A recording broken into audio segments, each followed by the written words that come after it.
We have the college football playoffs. We're going to talk about just the draw. You have some notes, Serge? Go ahead on the college football playoff. I guess, should I tee you up with some games and some thoughts or what? Yeah. Okay, what do you think about Georgia's draw? You probably have notes on the Georgia Bulldogs. What do you think about Georgia? I mean, unfortunate, I'd say, based on that side of the bracket that they're on.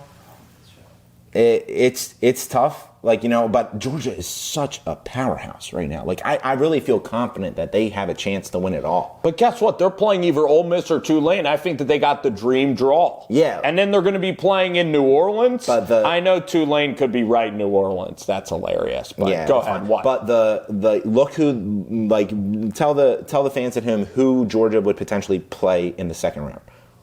Yeah, I just told you. Tulane or Ole Miss? No, I meant after. You meant the third round. Yeah, I knew what you that's meant. their. I just tried to make you look silly. Yeah, I know. Sir. That's their for. Guess what? They would play the Ohio State University or probably Texas A&M. And that's a tough draw. You think think Ohio State? I think that matchup wise, Ohio State is a team just like there are a handful of teams in this that have a chance, maybe 3 that actually have a chance of winning it all. Ooh. But I mean, Georgia. You know what's really rough? Just looking at this draw randomly. I know what you're going to say. You don't. You tried to mind read me once. Maybe. In this show. Well, no, I did. Yeah, you're right. You threw me off on that whole. This one's a very hard one because I haven't even mentioned this team or what you think I'm going to mention. Okay. Do you want to try to guess? No, because, there's only 12 teams in the bracket. We've seen the bracket already. Okay, the point is the Fiesta Bowl's going to be lit if it's Georgia and Ohio State. That would be an amazing game, but unfortunate for Georgia to have to play a team that should have probably been the number 1 seed. If they had just finished, would you rather, if you're telling me, now looking back on it, because they lost, you watched that Ohio State game, I really thought that Ohio State was the better team. I just thought that they just didn't execute. But let's look at Texas Tech's draw. I would rather play Ole Miss or Tulane and pretty much be a big favorite and coast and then play Ohio State than play Oregon and Indiana. I think that I match up better with a team like Oregon, and I think that I match up better with a team like Texas A&M if those 2 teams were to somehow win. If, obviously they're not going to be playing Oregon until later, but moral of the story is, that's an unfortunate because it's probably going to be Ohio State, and Ohio State is a really, really good team. And do you think it's a bad matchup for it? It might be because Ryan Day. Because then that quarterback, you're going to have to rely on Gunnar Stockton, who is playing really good football right now.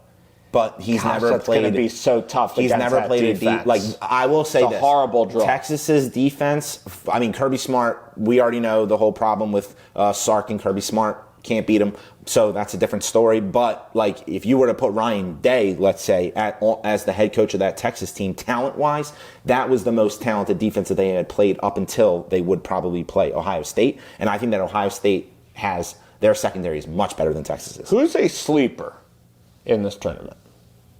Honestly, this is gonna sound bad, but Oklahoma. I hate saying what. Oh, my God. He's going to make me repeat it. Oklahoma, I hate saying it, but Brent Venables' defense can pose problems for a lot of these young quarterbacks that are in this. Mendoza, sure, but not too much game experience, playing these big games. You know what I mean? Gunnar Stockton, not the most experienced playing these big games. Julian Sayin, not the most experienced playing the big games. What really matters is that defensive coordinator going up against those quarterbacks, because even Julian Sayin all year, they were saying it was Julian Sayin's Heisman to win, right? And then he looked human against Indiana because of, again, another really, really good coach in Kurt Cignetti. And that is where the chess match is going to be. It's going to be that coach on that sideline matching up with that quarterback because, like we talked about, the problem in college sports and why it doesn't transition into NFL the best is because the difficulty it is to play the quarterback position. And when the lights are on, when we first got here, you made a comment about bright lights, right? Bright lights can shrink even the biggest man. It is so hard to play in front of 70,000 people, but 70,000 people when it's the last game of the season, possibly. Yeah, and it's not like already did and it's not like you can. Yeah, but he did that in Indianapolis. But what did it matter? What does that matter? Because what did it get you? Big Ten championship. Great, but do they matter? 3 titles. It's great for the Indiana story, but doesn't matter in terms of their national championship. I'm kind of with you, but guess why I don't think they're a sleeper? They're not going to beat. They're not going to beat Oregon or Texas Tech. Their quarterback's not good. They're not beating Oregon or Texas He's Tech. not good. But that's why. Mateer isn't that good compared to these other guys. But look at how Oklahoma's winning these games. But They're guess not winning what? these games because of the quarterback. I love that we haven't. I love that we're already tossing Bama in the scrap heap. We're not. Bama can use this as a motivation. No, we're past Bama. I don't think Bama's good. I think Oklahoma's winning that game. I think so too. I agree with you. I think so too. Well, they already did. Ty Simpson's an old quarterback, but Friday Night Lights and Norman, that defense against Ty Simpson, I do agree. Like, you could stop Indiana's running game. Indiana's receivers aren't that explosive. I think that'll be a 5-point spread. They're kind of injured. But guess what? I'll tell you a team I think is going to go further in this field. And that actually is going to be a team that's playing the Ohio State. I actually like A&M to really be a sleeper in this thing. I think they have so much talent on the defensive line. They have the SEC Player of the Year. You have Mike Elko. Marcel Reed is clutch in these pretty big moments. I will say Marcel Reed does not get the fair shake. Like that game against Texas. It's in GKR. He struggled. It's a rivalry. Like last game of the season, there's going to be talks around. Like, did they sandbag it? Did they? Like, you know what I mean? Like, there was even talks when he got hurt. They were saying, "Don't go back into the game." Right? They were saying, "Don't go back into the game because what do you gain? You're losing the game." Marcel Reed? Yeah. Remember when he got hurt? There was a narrative around. Oh, see, that's what I hate. I hate that too. But compete. Right, but did it even serve them anything? Because all it did was make Texas look better. Not that it mattered. I'm ready for this promo. You know who I think is overrated? You know who I think is gettable in these playoffs is Julian Sayin at quarterback. And you saw Indiana put Julian Sayin in a blender. He's smaller. He's an accurate quarterback. He's pretty dang good for a redshirt sophomore, but he doesn't have that powerhouse athletic ability or, like arm strength. And you want to hear this one? He's got like 50 total yards rushing all season. He is I couldn't believe it. When I first saw him coming in, I thought he was going to have some form of run game dimension, but yeah. I like A&M, and I think Carson Beck's going to be seeing ghost in College Station, Texas. Oh, yeah. I don't know why Miami's even in. They do have talent defensively. It will be a fun matchup, A&M versus Miami, but I think that we're rolling with A&M. These second-round matchups are really going to be fun. Yeah. Texas Tech, Oregon. Indiana. I think Texas Tech can maybe be the surprise. I will go with will you take Ohio State or the field in this tournament? The field. Probably. Okay. Just only because of the numbers. I probably will always take the field over one team unless Ohio State had beaten Indiana, then we would be talking about So I like Oregon. I like Oregon's draw. I think Texas Tech, I think that game will be a war in Miami. I think Texas Tech's defense is tremendous. If Baron Morton stays healthy. So I think Indiana, it's going to be very hard for Indiana to make the championship. And it's going to be even harder because they just lost their star defensive lineman. Did you see the video? He was going around high-fiving the fans, and he tore his ACL. While he was celebrating? Yeah, and literally it was just simple as he jumped up, slipped. And then you just see him hobble the whole time, and then it was just he's out for the season. Yeah, and you can't. He could have done that in his home. That's really brutal. Yeah, but when has an Indiana fan base ever got that? It's just so unfortunate. But I think Indiana is just living in their glory right now. Maybe they have a real chance. But now you lose arguably your best defensive lineman.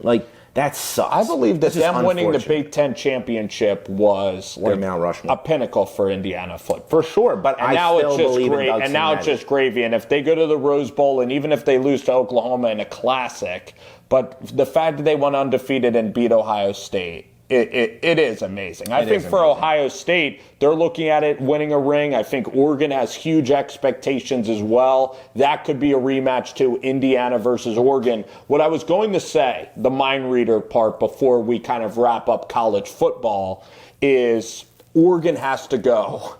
I'll tell you what Oregon has to do. Well, they have a home game, but then they're going to Miami if they win that game. And then guess where they're going after that? They're going to Atlanta. They're going Miami, Atlanta, back to Miami. The Flyer Miles, they're going to have to... That's assuming they make it. They're going to have to figure out a way. Well, I'm already penciling them in as national champs.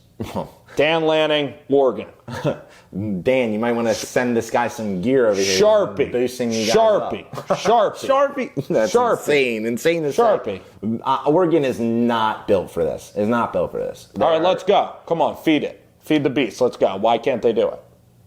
Because they could barely get by USC. USC was begging them to, actually, they were begging USC to win that game. They were literally begging USC to win that game. So they can't stop a nosebleed. All their wide receivers, granted, USC has elite wide receivers. They have 2 elite wide receivers. So they're different. Not everybody has the Mekhi Lemons of the world, the Lanes of the world. But, exactly.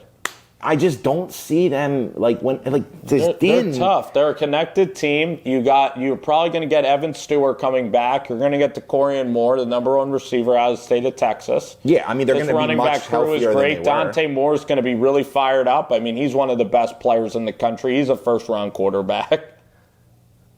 Do you not think he's going to be a first-round quarterback? I don't think so because there's look at the mocks. But you could say it's a bad year. The mocks also look. Not to say this. Do not get mad at me, people. But the mocks also had Shedeur Sanders top 10. I'm going to get mad at you over Ole Miss. The mocks also had Shedeur Sanders top 10. Now whether he deserved it or gone didn't, in the first round. I think he should have too. The interviews. That was a free for all. Yeah, that was ridiculous. That was fun as hell. Listen, the reality of who teams are going to draft is so sporadic, and now teams have even less time to draft. So the reason why I'll say is because this is not how many quarterbacks are you going to be taken in the first round? I like Ty. I think Moore can be okay. How many Ty teams even Simpson need has a a really high in the ranking. first round?